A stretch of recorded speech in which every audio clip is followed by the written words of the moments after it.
السلام علیکم ورحمۃ اللہ وبرکاتہ۔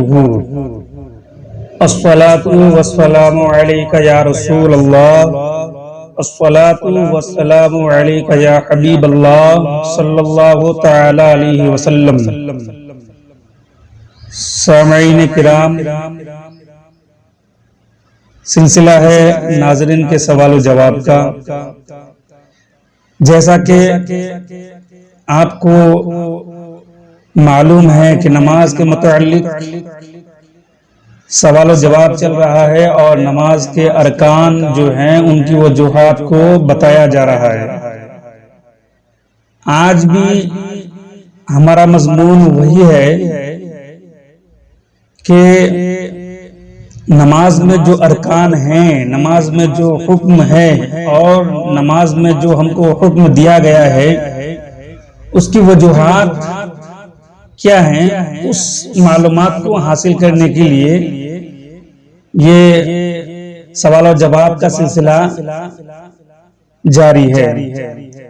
تو دوستو، آج کا ہمارا سوال یہ ہے کہ عشاء کے وقت جب ہم وتر کی نماز ادا کرتے ہیں تو 2 رکعت مکمل کرنے کے بعد قاعدہ سے اٹھ کر، قاعدہ میں جب ہم بیٹھتے ہیں 2 رکعت کے بعد، تو قاعدہ سے اٹھ کر جب تیسری رکعت کے لیے کھڑے ہوتے ہیں اور سورہ فاتحہ اور کوئی ایک سورہ ملا کر پھر ہم اپنے ہاتھ کو کیا کرتے ہیں، چھوڑ دیتے ہیں، چھوڑ کر دوبارہ سے اللہ اکبر کہتا ہوا اپنے ہاتھ کو باندھ کر دعائے قنوت کیا کرتے ہیں، پڑھتے ہیں۔ یعنی پھر دوبارہ تیسری رکعت میں اپنے ہاتھ کو کانوں تک اٹھاتے ہیں، اللہ اکبر کہتا ہوا پھر ہم کیا کرتے ہیں، کلمہ باندھتے ہیں اور ہاتھ کو باندھتے ہیں، اور اس کے بعد پھر کیا کرتے ہیں، ہم دعائے قنوت پڑھتے ہیں۔ تو ایسا کیوں ہے؟ نماز کے بیچ میں تکبیر کہہ کر دوبارہ سے کلمہ باندھنا، دوبارہ سے ہاتھ کو باندھنا، وہ بھی تیسری رکعت میں نماز کی حالت میں، تو ایسا کرنے کا حکم جو ہے شریعت مطہرہ میں کیوں آیا؟ تو دوستو، اس کا جواب یہ ہے کہ سب سے پہلے یہ جاننا ہم کو ضروری ہے کہ نماز وتر کی تیسری رکعت میں نیت توڑی نہیں جاتی ہے۔ ہم جو تیسری رکعت میں اللہ اکبر کہتا ہوا اپنے ہاتھ کو اٹھاتے ہیں پھر جو ہے باندھتے ہیں، تو اس میں ہم نیت کو نہیں توڑتے ہیں، نیت توڑی نہیں جاتی ہے، بلکہ اس طرح کرنے کا حکم حدیث شریف سے ثابت ہے۔ نماز وتر میں تکبیر اس لیے کہی جاتی ہے کیونکہ آقا علیہ الصلوۃ والسلام کا فرمان ہے کہ ہاتھ نہ اٹھایا جائے مگر 7 جگہوں میں، یعنی کہ 7 جگہ ایسی ہیں جہاں پہ ہاتھ کو اٹھایا جائے گا، تکبیر کہا جائے گا۔ 7 جگہوں کا حکم اللہ کے رسول صلی اللہ تعالی علیہ وسلم نے دیا ہے، یہ اللہ کے رسول کا حکم ہے۔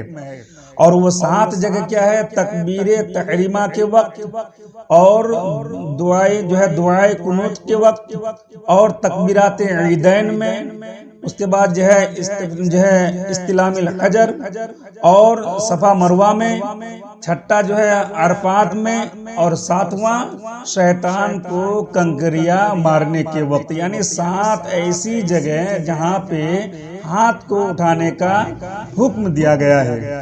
یعنی ان 7 جگہوں پر ہاتھ اٹھانا کیا ہے؟ یہ سنت ہے۔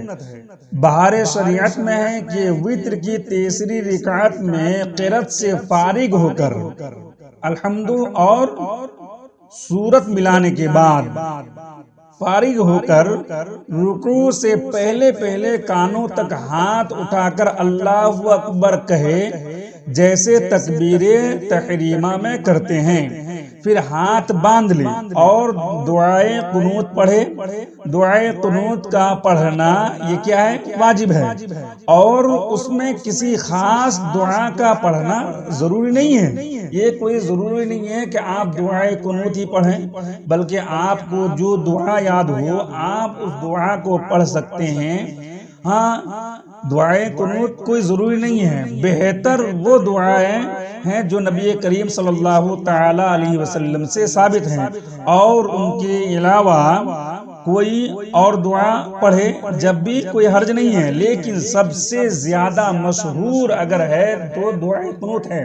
اس لیے ہم جو وتر کی نماز ادا کرتے ہیں تو اس وقت ہاتھ جو ہے باندھنے کا حکم، تکبیر کہنے کا حکم اللہ کے رسول صلی اللہ تعالی علیہ وسلم نے دیا، اور ہاتھ باندھنے کا حکم دیا ہے، اور دعائے قنوت یہ بہت ہی مشہور ہے، اور